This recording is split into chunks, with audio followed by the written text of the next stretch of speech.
had a 3-year-old patient, and he was so scared to be there. I felt so bad for him. Every time someone, a nurse, any kind of staff member in scrubs got near him, he would just cry and he just really don't want to be there. And my nurse asked me to go give him about like 12 milliliters of, I think it was like cough syrup or some kind of syrup. So I come in, I don't even, you can't even see the syrup. I'm just coming in and try to say hi and like kind of build a little bit of rapport with him. And he immediately is like, sees the scrubs, is not having it, which is totally okay. So I kind of just explained to the parents like what the medicine is and tell them that he has to take it. And I asked like, oh, I can step out, kind of watch you guys if you guys want to give him the medicine. I would still be watching. I was just like kind of, I wouldn't be staying there right in front of him. And they tried and it really just wasn't working. So they gave me the medicine back to me. And I asked, can he have JUICE? I don't want to say the word out loud in case he couldn't, and then it turns into a thing. And the parents like, yeah, he likes that. And so I went and got some juices, and I also got a Band-Aid and I took it off, and then I drew in pen a puppy on it, and I drew like other little like smiley face, cute little Band-Aids because we didn't really have any stickers on the unit or anything for like kids specifically. And I came back and I like kind of just talked to him slowly, and I didn't show him the medicine yet. And I just was like slowly like trying to I just kind of gain a little bit of trust and show him that I wasn't gonna like force him to do anything or do anything to him without his permission. And he kind of calmed down a little bit. And I kind of was like, oh, look, like if you take this medicine, you can wash it down with a juice. Do you like apple or grape? And he was a little bit more on board. He wanted the grape juice. And he still didn't really want to do it. And then I was like, oh my goodness, like look at these cool hospital stickers. They're just like little Band-Aids, little doodles on them. I'm like, look, if you take your medicine and drink the juice, you get to like put this on and everyone knows you were so brave and you did such a good job and you get to go home. So he agreed. He was like, okay, but I do it. And I was like, okay. And the medicine came in one of those little syringes, the oral syringes. So I took out a saline flush and I made him practice just slowly pushing the flush into a cup. And then finally I was like, okay, you have to put it in your mouth. And he slowly took the medicine and then washed it down with the juice, and then was really happy to get the Band-Aid.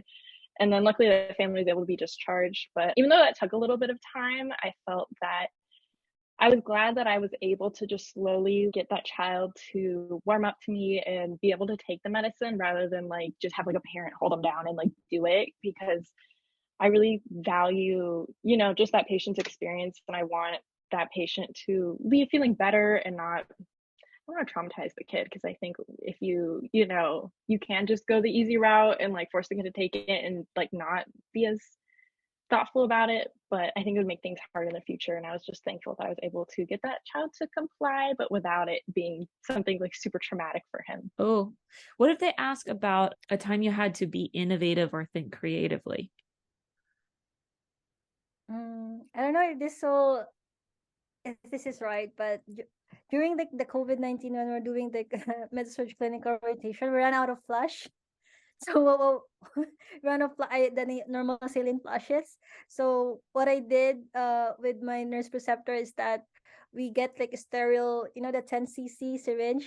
So we just took one of the normal saline bag and we just pull the normal saline flush. I don't know if that's This is innovative just in like the sim lab, or this is for patients? for patient because we don't have a saline flush. Like we ran And out. who your clinical instructor told you? Yeah. Oh, But then yeah, that's okay. okay. But I don't Yeah, know if that's yeah yeah, that would work for sure. And then just or talk about how, maybe like, especially with, the way healthcare is changing so quickly, to just be willing to be flexible and think creatively and find a way to keep your patient safe. yeah. Yeah. If you want to download my list of 72 new grad nursing interview questions, that PDF is linked in the description. Don't pay full price for it as a supporter of the channel. If you use the discount code YouTube, it's only $3. I made it all cute and aesthetic for you guys. It's 22 pages. The idea is hopefully interview day won't be the first day that you encounter whatever question they ask you. I've included every interview question I've ever heard of that any new grad has ever been asked. Don't pay full price for it. As someone who supports the channel, you get it for only $3. Just use the discount code YouTube. Oh, I guess that's the time I had to be innovative. And a time I had to be innovative is when I was caring for a disoriented elder COVID patient, and I had to get an IV on him. And again, because of the hospital protocol, I was the only nurse allowed in his room. And since he was disoriented, he was waving his arms everywhere. And although I could hold down this arm to do the IV, I could not control this arm. And he was hitting me with it, and it was just impossible to do the IV. And so I'm already in his room. I have my full capper on, and I have all this supplies set up and on his arm. So I'm ready to do this IV. So I started thinking, okay, how can I be innovative and get his underarm under control, because I can't call another nurse in here. And so what I did is I took an extra flush I had, a normal saline flush, and I squirted it and was like, hey, look, it's a squirt gun. And he was just so intrigued by my little squirt gun.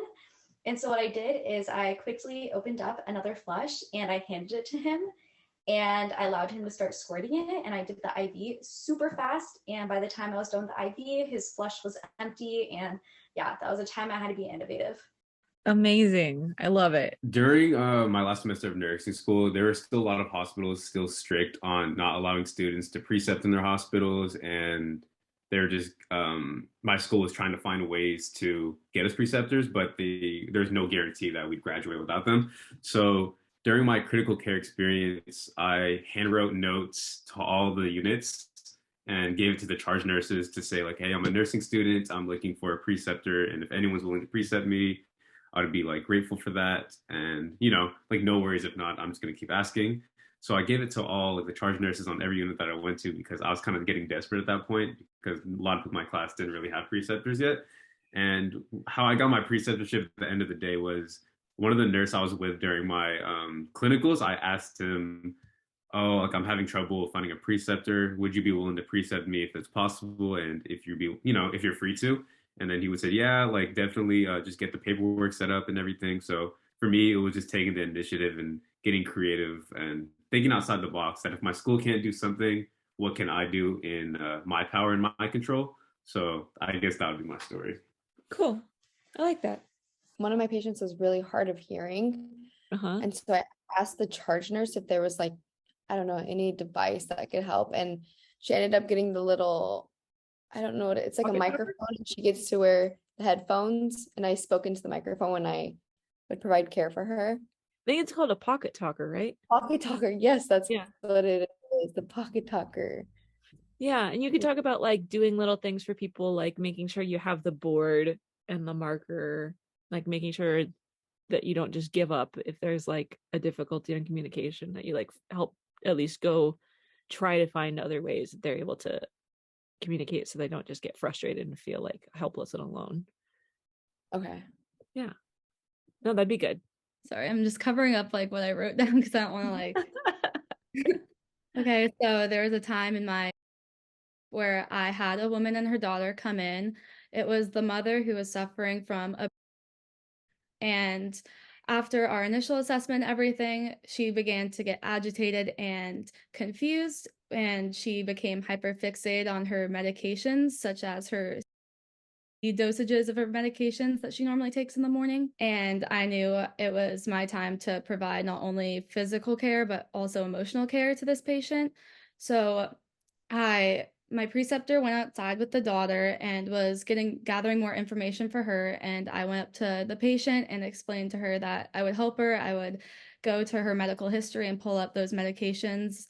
And she felt really grateful that I was listening to her, because she told me that she was just feeling really confused and dumb because she can't, like, remember what's going on. And I assured her that it is not her, it's the diagnosis that's causing her confusion. So I went out to the computer, I looked up those medications, and I came back and told her her exact dosages and when she took them.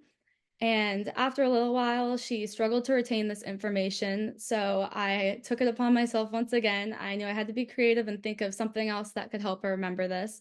So I went to the front desk the front nurse's station, and I grabbed a piece of paper, and I went back to verify her medications and dosages and wrote them down in a large font so she could read it on this white piece of paper. And I brought it back to her, and she grabbed that piece of paper and never let it go. She was so thankful, and this really helped alleviate her anxiety and her confusion because she constantly had a reminder of what she was hyperfixated on.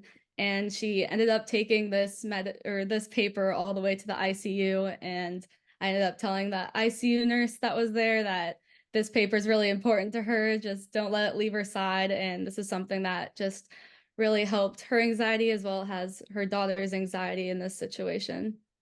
Okay. By helping her emotionally, were you kind of making it more likely that she would stay safe because she wasn't like agitated or like trying to get out of bed to do something without help or whatever? Well, she was just yelling in the whole unit because she felt like no one was listening to her, because my preceptor was trying to get information from her daughter, and they were like kind of like ignoring her in that situation because she was just yelling about the same thing over and over. So that's why I went and got her medications and told her them, because she was like, oh, do I take 2 or 1? And she couldn't remember. So then I told her the medications, and then I had to go get the paper and give that to her while we were all sitting in the room. And then while my daughter, like her daughter was talking to my preceptor, she was just holding the paper and like reading that. So then she calmed down and stopped like yelling, and she just became like super calm after that. So I had a patient who was being discharged to a rehab facility, and me and the nurse were trying to get the patient ready, and because transport was already there, but we realized that the patient was incontinent, and she was too big to fit the diaper. So I suggested to the nurse if we could use the chuck pad as a diaper and put that over her so that, she wouldn't, so that she'd be able to, get to her rehab facility without having to worry about, having a little leakage. So we were able to do that. And the patient was so impressed. She was like, this is so smart. So yeah, it was great. Well, during one of my clinicals, we were just checked off on our skills of doing IVs. So during our clinical experience, the patient allowed me, with the nurse's supervision, to try to start an IV. And but this patient's veins were not very visible or palpable. So at this time when I was innovative, I grabbed because I knew heat vasodilates the veins. So I grabbed a hot pack and placed it on the patient's forearm for about, I would say like maybe 2 to 5 minutes. And I was able to palpate and find a vein and successfully implement an IV. Cool.